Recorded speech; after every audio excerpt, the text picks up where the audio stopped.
What if the real key to being happier isn't chasing after more, but maybe something, I don't know, more fundamental within us? Today we're looking into Bertrand Russell's The Conquest of Happiness. It's surprisingly practical about what actually builds a fulfilling life. It really is. And Russell wrote it quite a while ago, but the ideas feel very current. Exactly. And these insights, they really resonate with the kind of thinking encouraged by Mindful Moments, that YouTube channel. Oh, yes, the one using AI for book analysis. That's the one. It's all about encouraging reflection, critical thinking on these big topics, and this book definitely fits. It certainly does. Russell starts right off challenging a pretty common idea, actually. Which is? This sort of romantic notion. He calls it Byronic unhappiness, the idea that being unhappy makes you seem deep or wise. Ah, right. Like misery is a sign of intelligence. Exactly. And Russell argues against that. He says, look, often your unhappiness isn't some rational response to the universe. It's usually coming from inside, internal stuff. Okay, so let's unpack that a bit. He mentions something quite counterintuitive, doesn't he? About easily satisfied desires. Yes, it's paradoxical. He suggests that if all your desires are met too easily, it can actually lead to a kind of emptiness, unhappiness. Because there's no struggle, no effort involved. Precisely. He believed that some element of striving, of effort, is actually an essential ingredient for happiness. It gives life texture.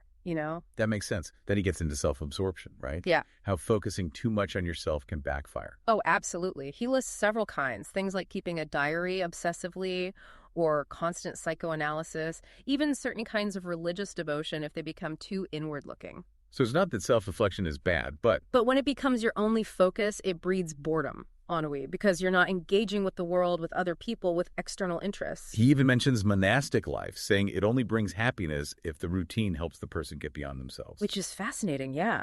It turns the common perception on its head a bit. And he also brings up guilt, doesn't he? That sense of sin. Yes, often rooted way back in childhood moral teachings.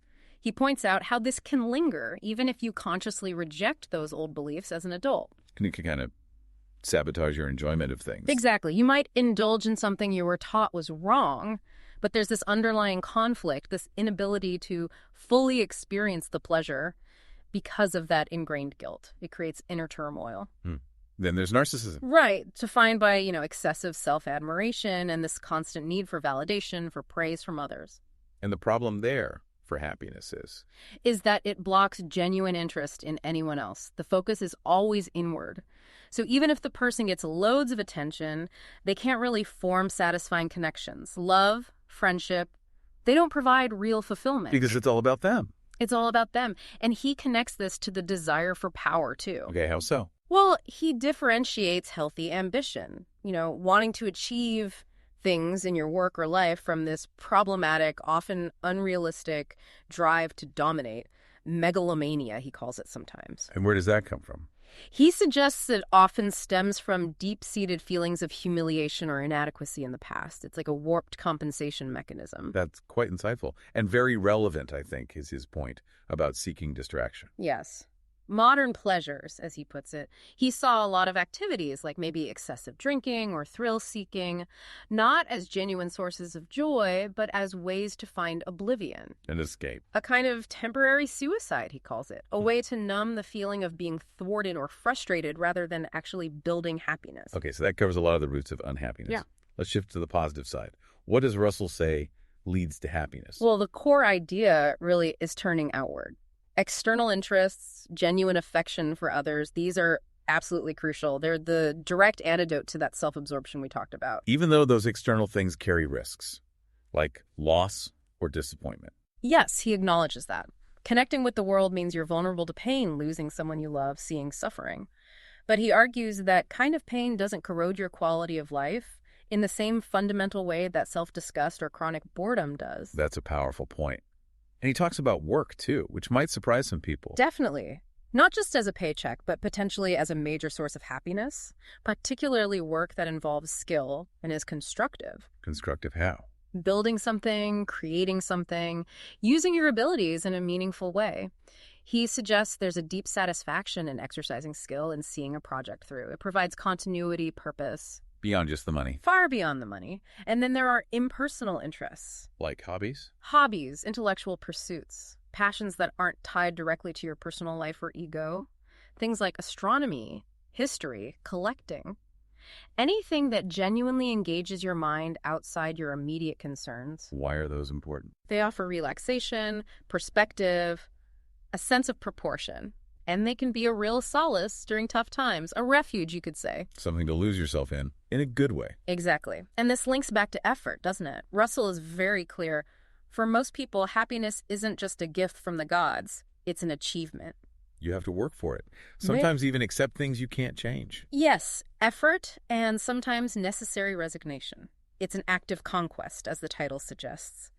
And exploring ideas like these, thinking critically about them, is really what platforms like Mindful Moments and our own discussions aim to encourage. Right, so a happy person, in Russell's view, is someone whose life is directed outward. They have genuine interests, genuine affections. They find joy not just in big events, but in the flow of everyday life, in their connections, in their activities. Okay, so if we're trying to achieve that, what are the specific obstacles Russell highlights that we need to overcome? Well, envy is a big one. He sees it as incredibly destructive, both personally and socially. Personally, it just makes you miserable, constantly comparing and feeling inadequate.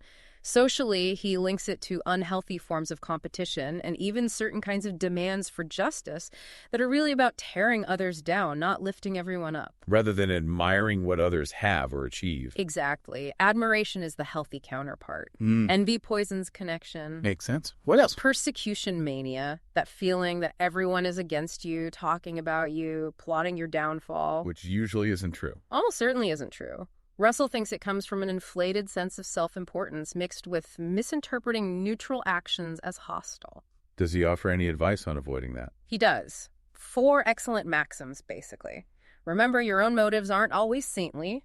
Don't overestimate your own merits. Don't expect others to be as interested in you as you are. And don't assume people are thinking about you enough to have a plot against you. That's very grounding advice. Practical. Very. Then there's the fear of public opinion, letting what other people might think dictate your life. Which can make you really unhappy and waste a lot of energy. A huge amount of energy. He stresses finding your people a social circle where you feel comfortable being yourself, where your genuine interests are shared or at least respected. Don't try to fit in everywhere. Sound advice. He also touches on parenthood.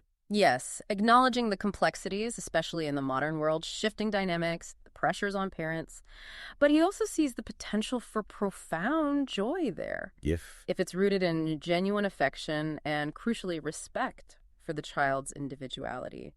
Not trying to mold them into a copy of yourself or live through them. Right.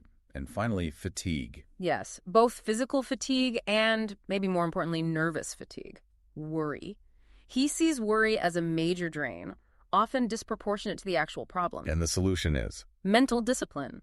Learning to focus your thoughts when it's time to deal with a problem, but crucially, learning to not dwell on it endlessly when there's nothing useful to be done. Conserving mental energy.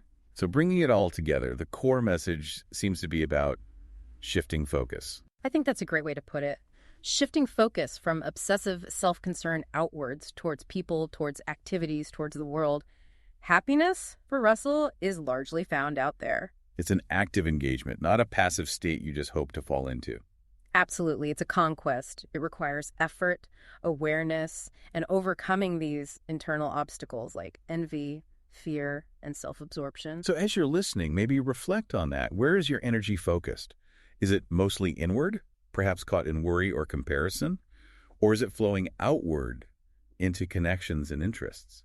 It's a really vital question, isn't it, for this ongoing journey of figuring out how to live a more fulfilling life. Definitely. If this discussion sparks some thoughts for you, we'd love it if you'd subscribe to the show for more explorations like this. Maybe you share it with someone else who's thinking about these things too. And if you want to go deeper, we'll put a link where you can consider purchasing Russell's The Conquest of Happiness. It's really worth reading directly. Absolutely. But most importantly, keep thinking critically. Take these ideas, mull them over, see how they might apply or not apply to your own life, your own pursuit of happiness. And maybe a final thought to leave you with. If happiness is a conquest, achieved by turning outward, what's one small concrete step you could take this week to shift your focus just a little bit more towards the world outside yourself?